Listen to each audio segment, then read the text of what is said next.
Bonsoir à toutes et à tous, ravi de vous retrouver pour le dernier Accès Direct de la semaine. Vous le savez, Accès Direct, c'est votre rendez-vous quotidien avec l'actualité et l'information en Savoie-Mont-Blanc en direct sur votre chaîne préférée.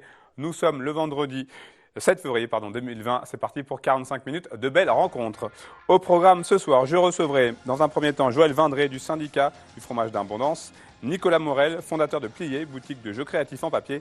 Et comme chaque vendredi, Camille Copin sera là pour son agenda du week-end. Mais avant toutes ces réjouissances, j'ai le plaisir d'accueillir Clémence. Salut Clémence. Salut Sébastien. Pour les titres de ce journal du 7 février 2020. Et on continuera à parler du Brexit et ses conséquences. Oui, absolument. Donc le Royaume-Uni est officiellement sorti de l'Union européenne il y a à peu près une semaine maintenant. Alors même si les contours de cette sortie sont encore à définir, il y a une question qui se pose en montagne. Quelles sont les conséquences finalement de cette séparation sur nos domaines skiables? Et Emmanuel Jaude a consacré un reportage à cette problématique. On restera en station avec un exercice grandeur nature. Oui, du côté de Tignes, les pisteurs, les moniteurs et les maîtres chiens ainsi que des fausses victimes, bien évidemment, se sont entraînés main dans la main pour cet exercice grandeur nature avalanche. Forcément, il faut prévoir l'arrivée des vacanciers de février, donc faire attention à tout ça et que tout soit bien en ordre. Merci Clémence, à tout à l'heure pour le journal. On démarre cette émission avec notre rubrique Dans l'actu et je reçois ce soir Monsieur Joël Vindré. Bonsoir. Bonsoir. Alors, vous êtes le responsable du syndicat interprofessionnel du fromage Abondance, le SIFA. Tout d'abord, est-ce que vous pouvez nous expliquer, nous dire quelles sont les missions et la vocation de ce syndicat? Alors, l'Abondance, c'est un fromage qui est appellation d'origine protégée. Et pour tous les produits sous appellation, il faut qu'il y ait une structure collective. Et pour l'Abondance, c'est le syndicat interprofessionnel du fromage Abondance. Donc, on porte le cahier des charges de l'appellation, on vérifie le bon respect. Et aussi, on fait une animation générale de la filière où on peut investir de l'argent sur la qualité pour notre fromage, sur la communication, sur la défense de notre appellation. Enfin, c'est très, très vaste. Parlez-nous à présent de ce fromage historique, typiquement au Savoyard, l'Abondance. Oui. Qu'est-ce qu'il représente pour la vallée? D'où il vient? Comment est-ce que ça a commencé? Il a une histoire fabuleuse, ce fromage. Il vient de la vallée d'Abondance et c'est pour ça qu'il porte son nom, tout comme la race de vache Abondance. Et au Moyen-Âge, dans la vallée d'Abondance, il y a des chanoines qui ont créé une abbaye et qui ont mis en place avec la population locale un système de fabrication de fromage. Et l'Abondance, l'ancêtre de l'Abondance, date donc du Moyen-Âge dans cette belle vallée d'Abondance. Et puis ensuite, il a traversé les âges jusqu'à maintenant et il bénéficie depuis 1990 d'une appellation d'origine. Donc on fête d'ailleurs les 30 ans cette année de son appellation en 2020. Qu'est-ce qui fait la force de ce fromage aujourd'hui, l'Abondance? C'est un vrai fromage de terroir. Il est au lait cru, il y a des vrais savoir-faire spécifiques derrière. Voilà, au niveau de l'alimentation de nos troupeaux, etc., on respecte vraiment notre terroir savoyard. Et puis c'est une pâte pressée mi-cuite qui est assez dans l'air du temps en ce moment. Sur ce type de fromage, on voit bien que c'est quelque chose qui plaît à nos consommateurs français. C'est un fromage qui peut aussi s'exporter puisqu'il vit assez bien le transport. Enfin, il a de très nombreux atouts et puis bien évidemment son goût unique. En quoi il fait la fierté de la vallée d'Abondance? C'est un porte-étendard, un porte-drapeau? Oui, je pense qu'on peut le dire comme ça. C'est une fierté parce que c'est pas quelque chose qu'on a créé, c'est pas un produit marketing. C'est vraiment lié dans le patrimoine, dans l'identité des gens. Et donc, c'est une vraie fierté pour tout le monde que de voir perdurer la filière et même la voir se développer encore actuellement. Puis aussi, pour ceux qui le fabriquent, c'est une fierté d'apporter, je pense, aux consommateurs un produit dont ils savent que c'est un produit de qualité, qui n'a pas été fait n'importe comment et qui a vraiment été fabriqué ici en local dans notre belle région savoyarde. Alors l'Abondance détient le label AOC depuis 1990 et donc AOP depuis 1996. Qu'est-ce que ça représente concrètement, le fait d'avoir ces deux labels et notamment l'AOP? C'est important parce que là on est dans la grande famille, c'est la noblesse des fromages en fait. Quand on a une appellation, c'est quand même assez valorisant parce qu'on est reconnu. L'AOC, c'était au niveau français et l'AOP au niveau européen. Donc, on est reconnu internationalement comme étant un vrai fromage de qualité de terroir. Et c'est important aussi d'un point de vue commercialisation, par exemple, parce que grâce à notre signe AOP, on garantit la protection du mot abondance. C'est-à-dire que le fromage abondance, il ne peut pas être fabriqué ailleurs que sur les montagnes de la Haute-Savoie. C'est un signe incroyable puisqu'il empêche la délocalisation. Et finalement, il n'y en a pas tant que ça à disposition. Ce fromage, j'ai lu quelque part, ce fromage et sa production avait failli disparaître au milieu du XXe siècle. On peut dire qu'il revient de loin. Oui, oui, c'est ça. Il y a eu une déprise agricole et puis il y a d'autres fromages qui avaient un peu le vent en poupe. Par exemple, le reblochon a eu une appellation bien avant l'abondance. En 1958, il a pu constituer une filière qui était très dynamique. Et puis l'abondance, c'était un fromage qui était peut-être encore peu connu, ne serait-ce que des Hauts-Savoyards. C'était vraiment les Chablaisiens qui avaient ce fromage au fond du cœur. Et donc la production s'effritait et il fallait faire quelque chose. Alors aujourd'hui, ce sont 3000 tonnes d'abondance qui sont produites par an. C'est la preuve de la bonne santé du secteur? Oui.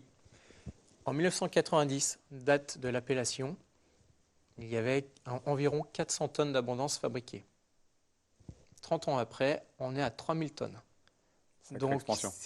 Au niveau des fromages français sous appellation, c'est un très bel exemple de réussite avec un signe de qualité comme l'appellation. Et le dynamisme est toujours présent et on a encore des belles perspectives d'avenir. Alors quand on pense à l'abondance, on pense aussi à une recette, le Berthoud. Vous avez demandé le label spécialité traditionnelle garantie pour cette recette du Berthoud. Oui. Expliquez-nous pour quelles raisons. Ah, là, on est très fiers de ça. Alors, le Berthoud, c'est une vraie recette traditionnelle, elle aussi. On la date à peu près d'avant la Première Guerre mondiale. Et on a voulu la protéger parce que si on n'a pas de protection, c'est comme sur un fromage ailleurs, si on n'a pas de protection, eh bien, on peut boire un peu tout puis n'importe quoi. Le Berthoud, c'est une recette vraiment à base d'abondance. Donc, nous, ça nous tenait à cœur que l'abondance reste le fromage utilisé dans cette recette. Et puis aussi qu'on utilise bien la petite coupelle en porcelaine individuelle, etc. Donc on est allé chercher une protection et on est allé chercher ce signe officiel européen qui s'appelle spécialité traditionnelle garantie. Et on espère son obtention là courant d'année. Ça devrait se faire sans problème normalement.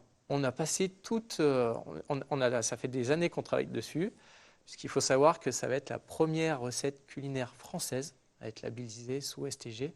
Donc on essuie un peu les plâtres, mais la victoire sera d'autant plus belle si on y arrive. Et là, on est vraiment au bout du chemin. Donc, dernière chose, le fromage et la vallée d'abondance ont fait l'objet d'un numéro de l'émission Des Racines et des Ailes qui a été diffusé ce mercredi. Qu'est-ce que vous gardez vous avez pu voir l'émission, j'imagine. Qu'est-ce que vous gardez de ce tournage? C'est une belle pub?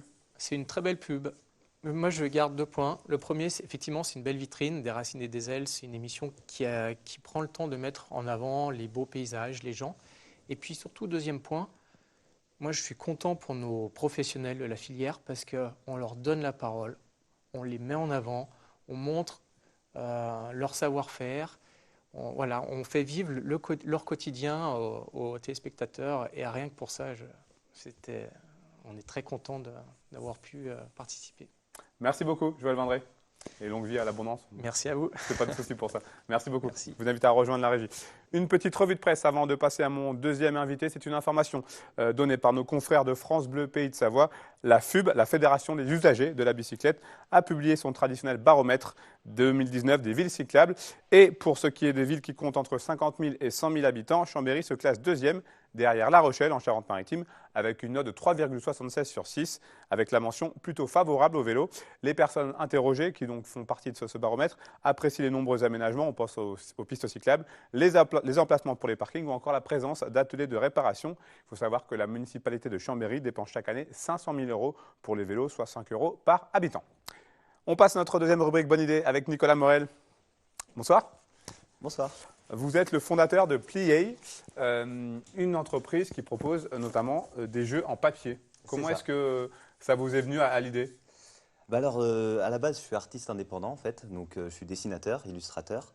Et en fait, au bout d'un moment, je faisais pas mal de portraits pour les gens, donc ça marchait bien. Mais au bout d'un moment, j'en ai eu un peu marre d'être tout seul derrière ma feuille de dessin. Et je me suis dit, je vais me tourner vers les enfants en fait. J'ai 2 petits frères, du coup ça rejoignait bien. Et donc c'est là qu'est venue l'idée petit à petit de créer des jeux en papier, le dessin. Je l'ai mis dans les jeux pour enfants en fait et ça a très bien marché. Donc voilà, Vous avez donc lancé votre entreprise au mois de septembre. c'est ça. Pourquoi avoir choisi le papier? Alors pour moi, parce que dans mon métier en fait, en tant que du coup animateur, enfin, et dans toutes les écoles, il y a des imprimantes et il y a du papier en fait. Donc du coup, moi le but c'était de faire des jouets qui peuvent être imprimables à l'infini en fait.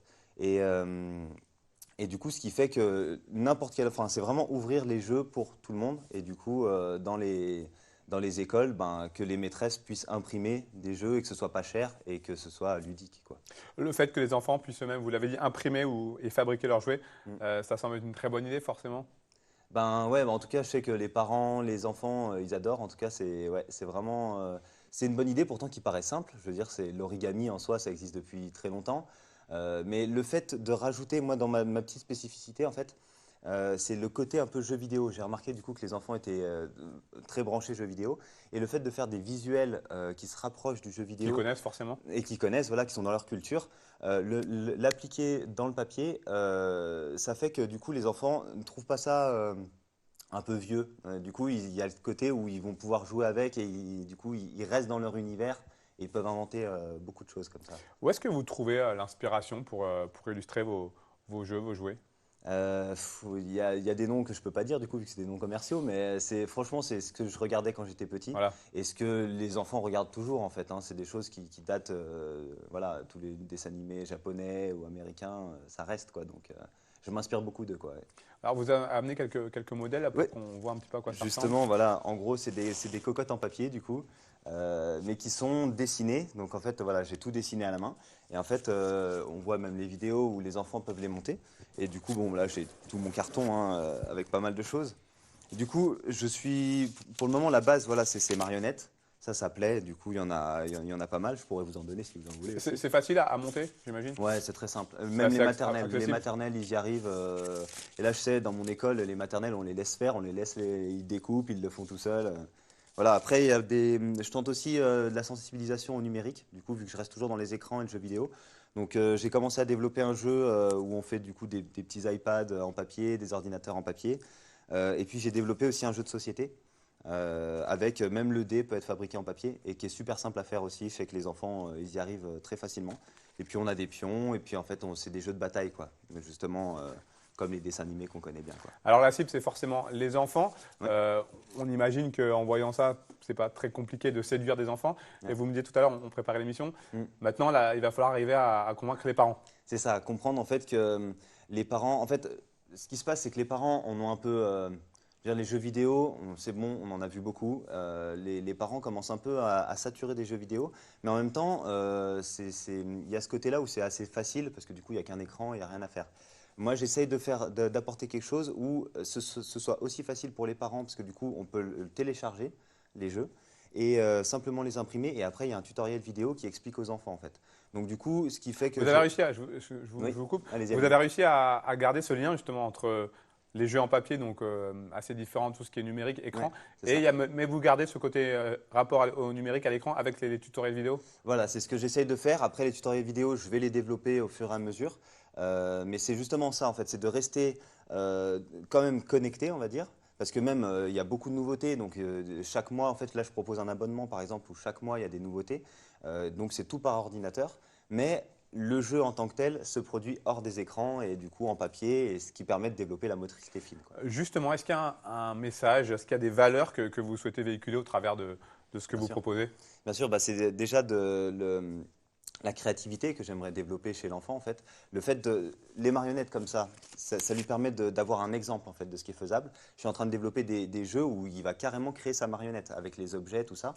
J'aimerais aussi leur apprendre, comme moi en fait, moi par rapport à des valeurs, si je peux en parler vite fait, moi mes parents m'ont interdit les jeux vidéo quand j'étais petit.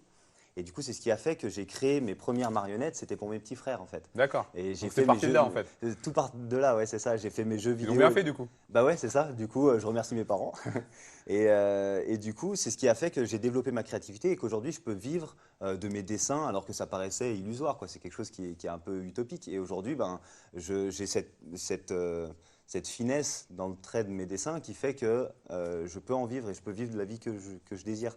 Donc, en fait, à travers ça, c'est ça que j'aimerais initier chez les enfants, se dire que s'ils développent leur créativité, et du coup, je fais un peu la guerre aux jeux vidéo parce que du coup, les jeux vidéo les rentrent dans un monde, les enferment dans un monde qui est déjà créé pour eux.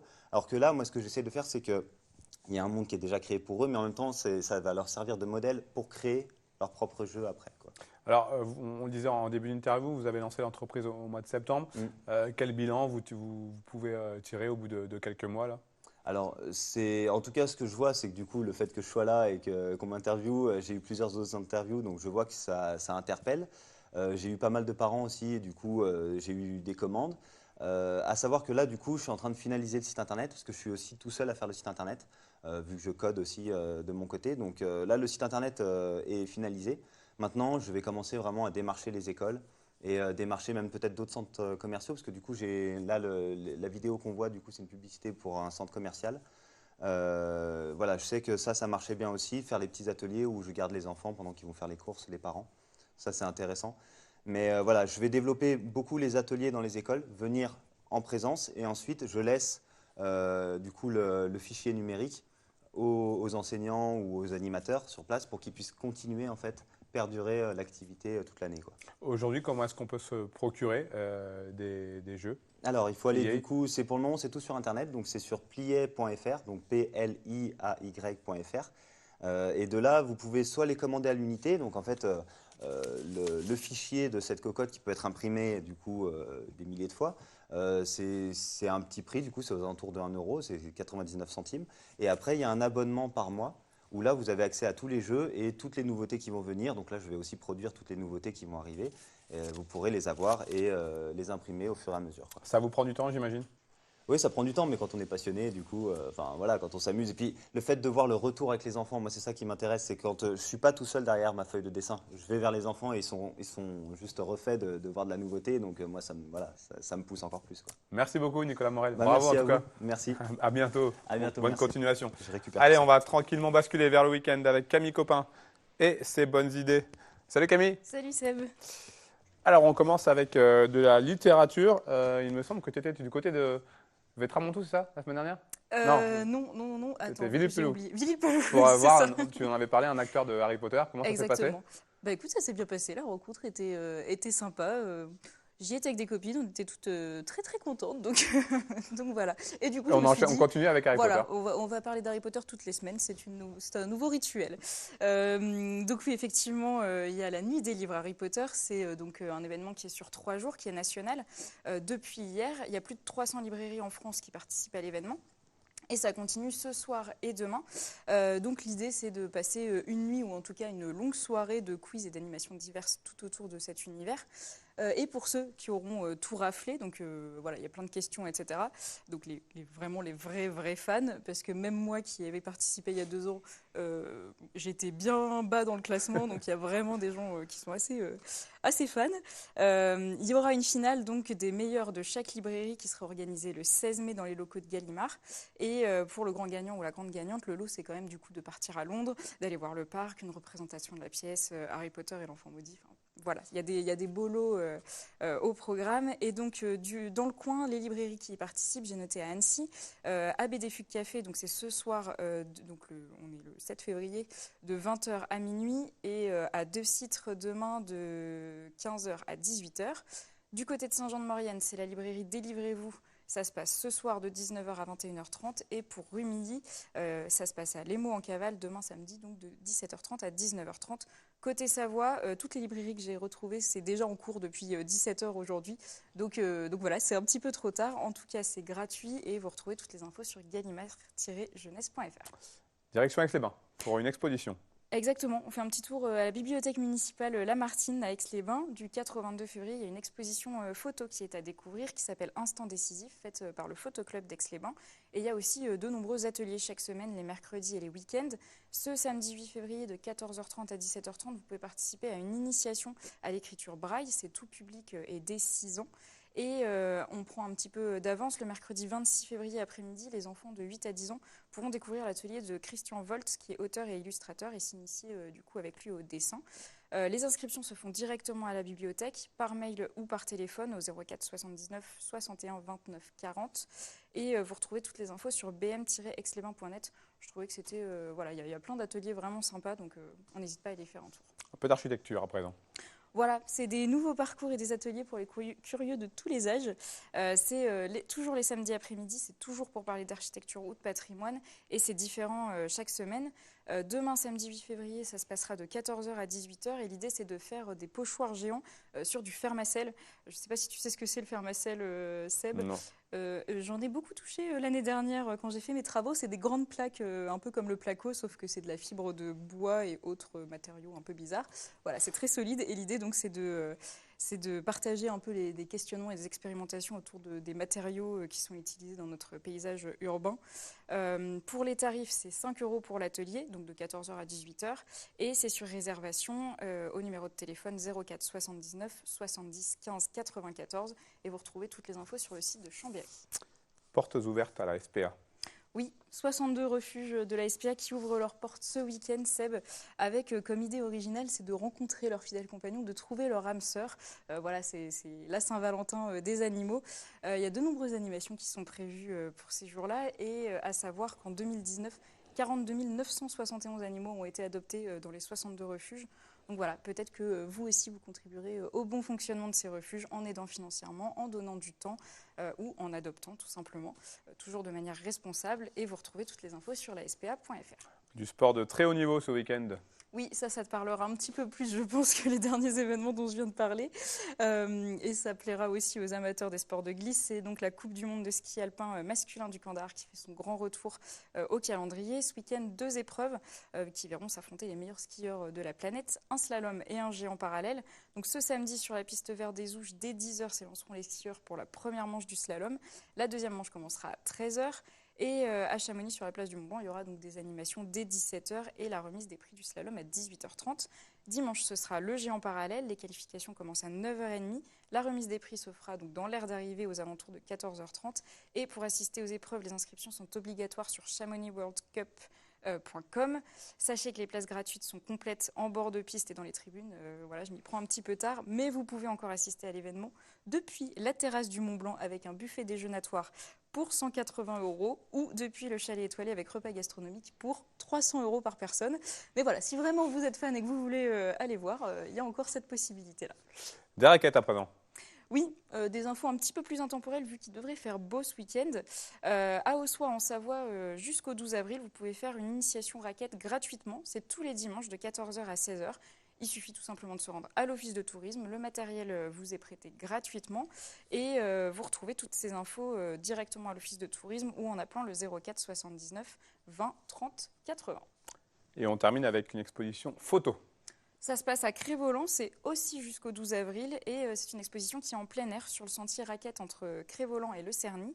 C'est le talentueux photographe Yannick Lenoir qui nous partage ses plus beaux clichés de nature et d'animaux.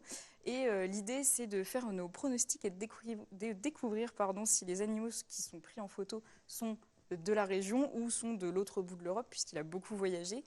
Donc voilà, je trouvais que c'était une excuse assez sympa pour aller profiter du beau temps. Tout ça, c'est libre et gratuit.